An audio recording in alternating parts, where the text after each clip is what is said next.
ఉద్యోగుల పని గంటల గురించి రోజుకో చర్చ నడుస్తుంది.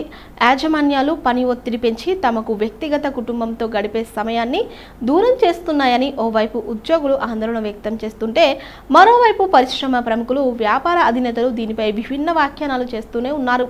తాజాగా Google co founder Sergei Brin వారానికి 60 గంటలు కష్టపడాలని తమ ఉద్యోగులను కోరారు. ఆర్టిఫిషియల్ జనరల్ ఇంటెలిజెన్స్ అభివృద్ధిని వేగవంతం చేయడానికి సాహసోపేతమైన చర్యలో గూగుల్కు చెందిన జెమిని ఏఐ మోడళ్లలో పనిచేసే ఉద్యోగులు వారానికి 60 గంటలు పనిచేసే విధానాన్ని అవలంబించాలని, రోజు ఆఫీస్కు రావాలని సెర్గీ బ్రిన్ పిలుపునిచ్చారు. అంతర్గత మెమోలో పేర్కొన్న ఈ ఆదేశం యంత్రాలు మానవ మేధస్సును మించిన మైలురాయి అయిన ఏఐజీని సాధించే రేసులో పెరిగి అత్యవసరం అవుతున్నాయని చెప్పారు. అయితే ముఖ్యంగా 2022లో చాట్‌జీపీటీని ప్రారంభించిన తర్వాత ఏఐ పరిశ్రమలో పోటీ పెరిగింది. ఇది జనరేటివ్ ఆర్టిఫిషియల్ ఇంటెలిజెన్స్లో వేగవంతమైన పురోగతి ప్రేరేపించింది.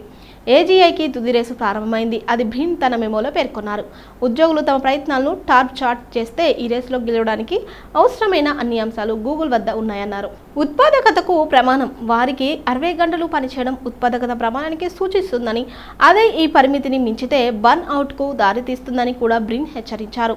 మరోవైపు ఉద్యోగులు 60 గంటల కంటే తక్కువ పని చేయడం పైన ఆయన ఆందోళన వ్యక్తం చేశారు.